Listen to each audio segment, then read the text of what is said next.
사도행전 21장 7절에서 14절까지 말씀 우리 한 목소리를 같이 읽습니다. 두로를 떠나 항해를 다 마치고 돌레마이에 이르러 형제들에게 안부를 묻고 그들과 함께 하루를 있다가 이튿날 떠나 가이사랴에 이르러 7 집사 중 하나인 전도자 빌립의 집에 들어가서 머무르니라. 그에게 딸이 넷이 있으니 처녀로 예언하는 자라.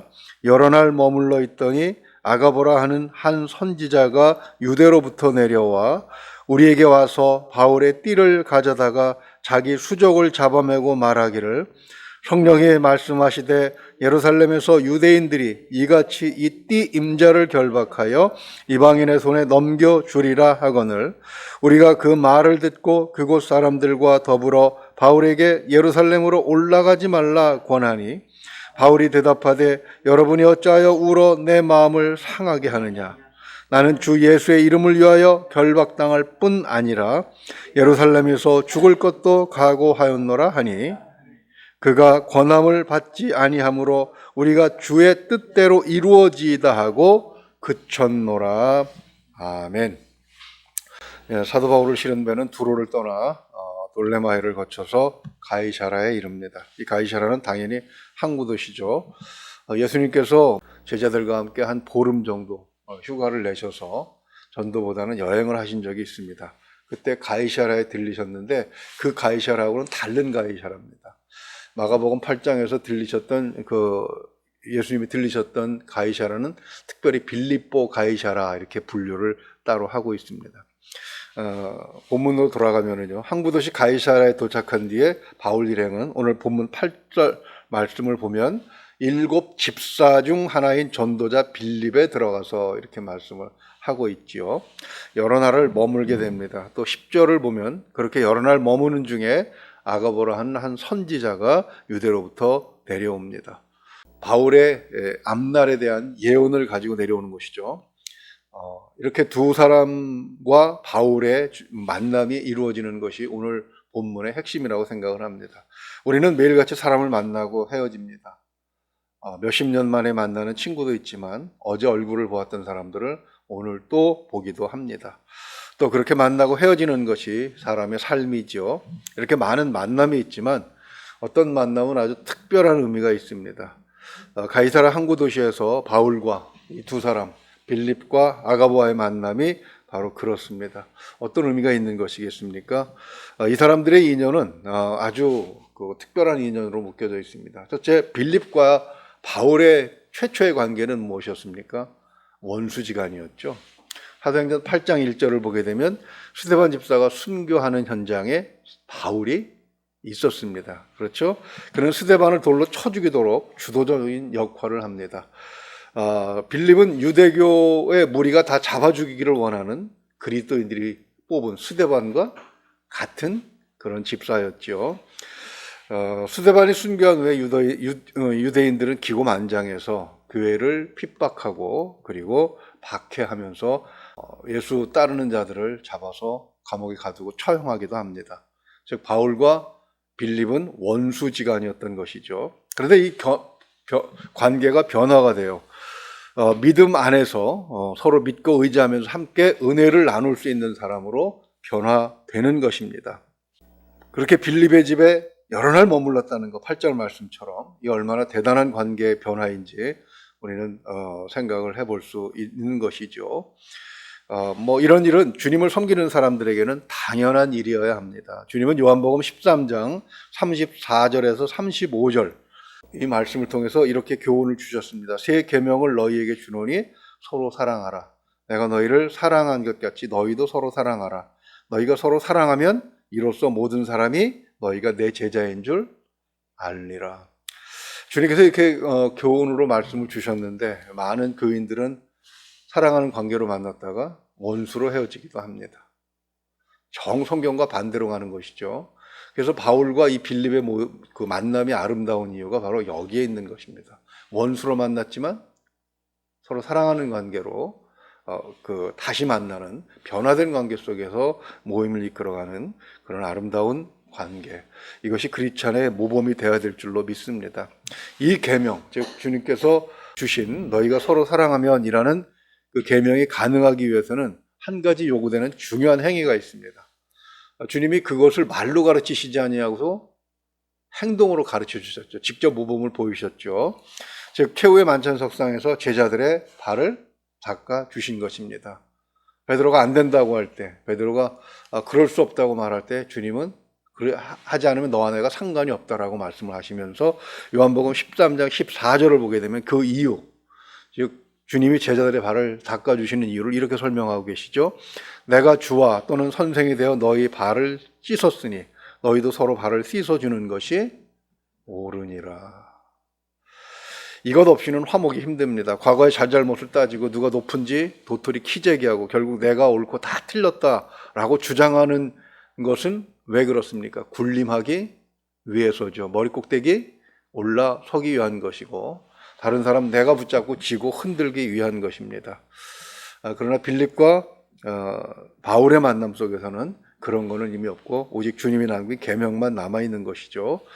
오늘은 또 하나의 모임이 있습니다. 그런 의미에서 아가보가 등장하는 것은 굉장히 시사하는 바가 크죠. 즉 이렇게 만난 관계가 좋은 관계일 수도 있고 나쁜 관계일 수도 있다는 것입니다. 원수였던 사람이 만나서 좋은 서로 관계, 친한 사람이 되었는데 그렇게 두 사람이 모이면 혼자서 일하는 것보다 4배 힘, 2의 제곱의 일을 할 수가 있다고 얘기하죠. 이 힘을 가지고 선한 일에 동역한 그런 예가 바로 아가보라고 말할 수가 있습니다.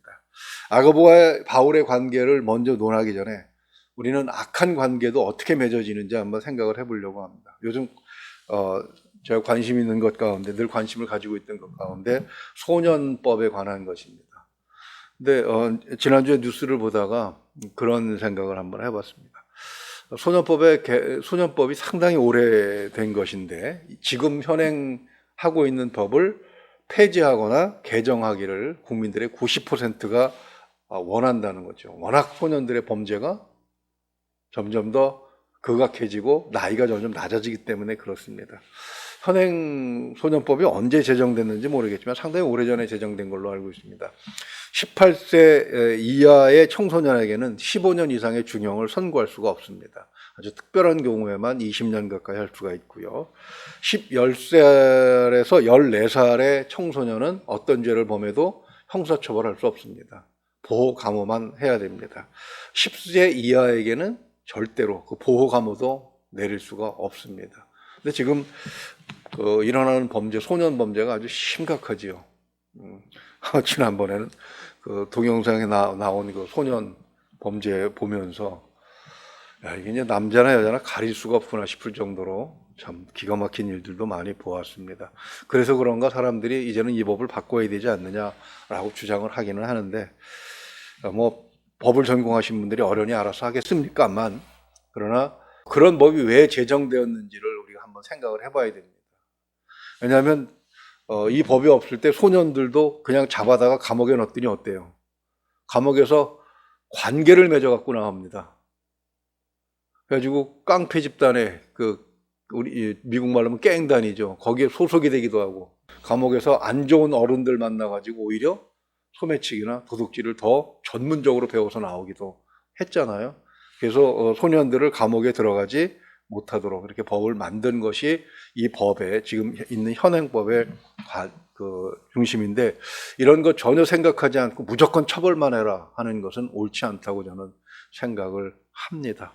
경제적으로 좋아졌다면 거기에 합당한 법을 좀 만들어서 미래 세대를 잘 이끌어야 되는데 아무튼 제가 말씀드리고자 하는 것은 좋은 만남으로 만들어 가줘야 되는 것이죠.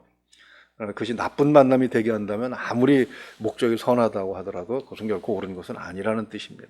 그러면 예언자 아가보와 바울의 만남은 어떠한가? 두 사람의 인연도 결코 작지는 않습니다. 사도행전 11장 28절을 보게 되면 아가보는 전 유대에 관한 아주 중요한 예언 한 가지를 내놓죠. 흉년에 관한 예언이었습니다. 그 예언을 받고 바울 사도는 그 예언의 말씀을 따라서 예루살렘과 유대 교회들을 위해서 이방인 교회들로 하여금 구제 헌금으로 섬기게 그렇게 권면을 하지요. 지금도 구제 헌금을 모아서 예루살렘을 향해 가고 있는 거잖아요.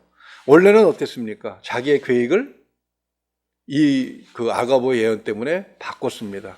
로마서 15장 23절을 보면 이제는 이 지방에 일할 곳이 없고 또 여러 해 전부터 언제든지 서반하러 갈 때에 너희에게 가기를 바라고 있었으니, 즉 로마를 지나서 스페인까지 복음을 전도하려고 했는데 25절을 보게 되면 그러나 이제는 내가 성도를 섬기는 일로 예루살렘에 가노니, 즉 아가보의 예언 때문에 구제연금을 거둬서 예루살렘으로 발길을 계획을 바꿨다는 것입니다. 즉 바로 선한 일을 위해서 이렇게 관계가 맺어졌을 때 얼마나 향기로운 열매가 생산이 되는 것이겠습니까? 우리의 만남은 누구에게나 복을 전하는 선한 동역자로서 활동할 때 그 가치가 더 빛나게 되는 줄로 믿습니다. 그런데 이제 그 아가보가 11절에서 보여주는 모습, 11절 다시 한번 볼까요? 11절만 같이 한번 읽어보겠습니다. 우리에게 와서 바울의 띠를 가져다가 자기 수족을 잡아매고 말하기를 성령이 말씀하시되 예루살렘에서 유대인들이 이같이 이 띠 임자를 결박하여 이방인의 손에 넘겨주리라 하거늘, 이렇게 이제 예언을 하고 있습니다. 여기 우리라고 하는 것은 이 사도행전을 기록한 누가를 포함해서 지금 소아시아와 그 다음에 유럽에서 거둔 구제원금을 가지고 예루살렘으로 운반하는 그 팀을 말하는 것이죠. 그 사람들에게 와서 바울이 예루살렘에 들어가면 어떤 일을 당할지를 지금 예언을 통해서 보여주고 있는 것입니다. 즉 예루살렘에 바울이 들어가면 만나게 될 사람들이 어떤 사람들이냐, 그것을 보여주고 있죠. 누굽니까? 바울을 결박할 사람들이 누굽니까? 유대인 바리새인이고 사두개인들이고 장로들입니다. 그렇죠? 그들은 바울의 옛 동료들입니다. 바울도 그 속에 그들 가운데 속해 있었던 사람들이에요. 바울이 지금 예루살렘으로 들어가는 목적 가운데는 바로 그들이 있는 것입니다. 앞으로 보게 될 바울의 설교는 자신을 결박하고 죽이려는 그런 동족에 대한 애끓는 사랑으로 아주 충만하게 채워져 있는 것을 우리가 보게 될 것입니다. 사도행전은 사실 지금까지도 훌륭한 내용들, 아름다운 내용들도 구성되어 있지만 이 21장 이후에 바울의 설교에 그 핵심이 들어있다고 저는 생각을 하는데요. 하나님께서 복음의 전파를 위해서 바울을 서바나, 즉 스페인까지 보내시는 것보다 그가 동족을 사랑하는 마음을 더 기쁘게 받으신 게 아닌가, 저는 그렇게 생각을 합니다. 바울 대신 다른 사람에게 복음을 전하게 하려면 새로운 사람을 찾아야 되고 그가 성장해야 되고 그를 도와줄 사람들이 또 마련해야 되고 그만큼 시간이 늦어지겠죠. 그러나 그것보다도 바울이 속에서 사랑하는 그 사람들을 위해서 자기를 버리고자 하는 그 마음을 하나님께서 더 귀하게 생각하신 것이 아닌가, 우리 그렇게 생각해 볼 수 있는 것입니다. 바로 그러한 하나님의 마음을 알아서 고린도전서 13장 13절에서 사도 바울이 한 말이 있습니다. 뭐라고 얘기합니까? 믿음, 소망, 사랑은 항상 있을 것인데 그 가운데 제일은 사랑이라. 하나님께서 자기의 사랑하는 마음을 받아주셨다고 믿는 것입니다. 그렇게 귀한 사랑을 받은 바울의 동족, 즉 유대인들의 마음은 어땠느냐? 우리는 시기와 적개심, 살인하려는 마음과 음모, 그런 행위들을 앞으로 보게 될 것입니다. 자신들을 살리기 위해 진리를 전하고자 하는 바울을 죽이기 위해서 모여서 서로 관계를 맺었는데 그게 어떤 관계입니까? 음모를 꾸미고 진리를 전하는 자를 죽이고 하는 그런 추악한 관계가 어떻게 형성되는지, 또 그 가운데 있는 그들을 모이게 하는 그 더러운 모임이 결성되게 하는 주요 원인이 무엇인가, 우리는 이런 것도 보게 될 것입니다. 말씀을 정리하면 그렇습니다. 복음의 사역자들도 평화를 누릴 권리는 있죠. 마음의 평화뿐만 아니라 육신의 평안도 때때로 필요합니다. 그러나 바울에게 있어서 평화는 주어진 사명을 다하는 것이죠. 마음에 사랑이 있고 그 사랑을 실천하지 못하고 있는데 그가 무엇을 한들 편하겠습니까? 그것은 이미 그가 서신서나 로마서에 이미 다 표현한 말입니다. 내가 이방인들을 하나라도 더 구원하고자 하는 것은 혹시 하나님께서 나의 이 행위를 보시고 자기 동족들 한 사람이라도 더 구원해 주실까 하는 그런 마음 때문이다. 자기에게 주어진 사명이 이방인 사명이기 때문에 동족을 향하진 못하지만 그러나 동족을 향한 애끓는 마음을 가지고 있었던 바로 그 바울의 마음은 평안하지 않았을 것입니다. 그런데 하나님께서 그렇게 행하도록 이제 계획을 변경시켜 주시고 해 주었지요. 그리고 이제 바울의 생각에 평안은 어디 가서 누리면 됩니까? 하나님 나라에 가서 영원히 누리면 된다라고 생각을 했겠죠. 아가보의 예언을 통해 신앙의 동지들은 바울을 막고자 했습니다. 이건 사역을 방해하는 것이 아니라 사랑하는 사람들에 대한 존경하고 믿고 따르는 영적 리더에 대한 안타까움이죠. 그것이 그들이 바울을 막는 이유였습니다. 그러나 사명자에게는 또 그것이 하나님의 격려로 받아들여집니다. 모르고 당하면 일이 힘들지만 그런 일이 있을 줄 알고 당하면 언제 감당할 수 있는 충분한 힘이 생기기 마련이죠. 하나님께서는 아름다운 관계, 선한 동역자들을 통해서 하나님께서 바울의 행로를 알고 계신다는 것을 알려주신 것입니다. 이것이 바울에게는 큰 힘이 되었을 것입니다. 하나님께서 내가 하시는 일, 그걸 인정해 주시는구나, 알고 계시는구나. 자기를, 중국말에 그런 말이 있습니다. 사람은 자기를 알아주는 사람을 위해서 목숨을 바친다. 하나님께서 알아주시는데 뭐에 아까운 게 있겠습니까? 그래서 그는 이런 예언을 받고도, 그리고 그 예언이 성령께서 주시는 분명한 것임을 알고 있음에도 불구하고 오히려 자기를 말리는 사람들을 다독거리면서 위로하면서 그는 예루살렘을 향한 자기의 발걸음을 멈추지 않고 오히려 힘있게 나아갈 수 있게 된 것입니다. 하나님은 우리를 선한 모임 속에 속하게 하셨습니다. 각 교회가 바로 그런 모임들이죠. 우리 교회의 목적이 무엇입니까? 영혼을 구원하고 하나님 나라에 인도하고 선한 일을 하게끔, 그리고 세상의 빛과 소금이 되는 그런 역할을 하게끔 모인 것이 교회 아닙니까? 여기에 우리가 속해 있는데 때때로 그런 추악한 마음들을 가지고 유대교인들처럼 변질시키는 그런 경우도 있기는 합니다만, 하나님께서는 그것을 이 사도행전 같이 바울 같은 사람을 통해서 다 드러나게 하십니다. 우리가 말씀을 배우는 이유, 말씀을 구석구석 살펴보는 이유가 무엇입니까? 바로 그런 분별력을 갖기 위한 것이죠. 하나님께서는 우리에게 분명히 좋은 모임으로 속하게 하셨고, 우리는 해야 할 거두어야 할 아름다운 열매가 있습니다. 오늘 하루 이 사명을 위해서 힘있게 감당하는 저와 여러분 될 수 있기를 축원을 드립니다. 하나님께서 우리의 일을 알고 계십니다. 힘들면 힘든 대로, 또 좋으면 좋은 열매가 거두면 거두는 대로 하나님께서는 기뻐하시고 우리의 마음을 받아주신 줄로 믿습니다. 그 가운데서 평안 얻으시기를 주님의 이름으로 축원을 드립니다. 기도하겠습니다. 은혜로우신 우리 아버지 하나님, 참으로 사람은 혼자서 일을 할 수 없습니다. 사도 바울이 위대한 전도자이기는 하지만, 그러나 한 지역에서 복음이 전혀 들어가지 못했던 가이사라에서 빌립과 같이, 그리고 빌립의 네 딸들과 같이 하나님의 특별하신 능력으로 그 땅을 복음화시키는 귀한 사역자도 있고, 전 세계를 돌아다니면서 교회를 세우는 바울과 같은 사역자도 있습니다. 하나님, 서로 동역하는 관계 속에서 서로 인정하는 것이 얼마나 아름다운지요. 또한 아가보와 같이 하나님께서 예언하는 사역으로 사용되는 자도 하나님 함께 붙여주셔서 바울에게 힘이 되게 하신 것을 우리는 보았습니다. 하나님, 나와 다른 능력을 가지고 하나님께서 나와 다른 목적으로 사용하시는 그런 사명자들을 우리가 서로 인정하며 즐거워할 수 있도록 주님 도와주시옵소서. 오늘도 우리의 하는 일 가운데 하나님 동역자들 허락하여 주시고 좋은 사람들 허락하여 주셔서 하나님께서 내게 맡기신 사명들을 더 잘 감당할 수 있는, 더 아름다운 열매를 맺을 수 있는 그런 귀한 날이 되도록 도와주시옵소서. 하나님께서 우리의 모든 것을 알고 계시는 줄을 믿고 힘을 얻기를 소망합니다. 항상 기억 속에 하나님을 믿고 하나님이 저와 함께, 우리와 함께 계심을 믿고 주어진 일들을 잘 감당할 수 있는 우리가 되게 하여 주시옵소서. 의지하오며 우리 주 예수 그리스도 이름으로 기도하옵나이다. 아멘. 예, 말씀 들고 기도하시다. 우리 잠깐 기도하겠습니다.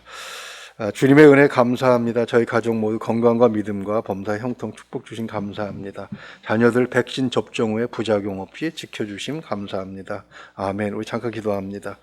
하나님 아버지, 백신을 맞고 부작용 없이 건강하게 지켜주시니 감사합니다. 맡기신 사명 잘 감당하는 가족이 되게 하옵시고, 무엇보다 하나님께서 목적하신 그 가정을 통해서 목적하신 아름다운 열매들을 마음껏 풍성하게 하는 귀한 가정이 되게 하시되, 또한 이 믿음이 대대로 이어져서 하나님 오실 때까지 믿음의 가문으로 귀하게 사용해 주시옵소서. 믿고 의지하며 우리 주 예수 그리스도 이름으로 기도하옵나이다. 아멘.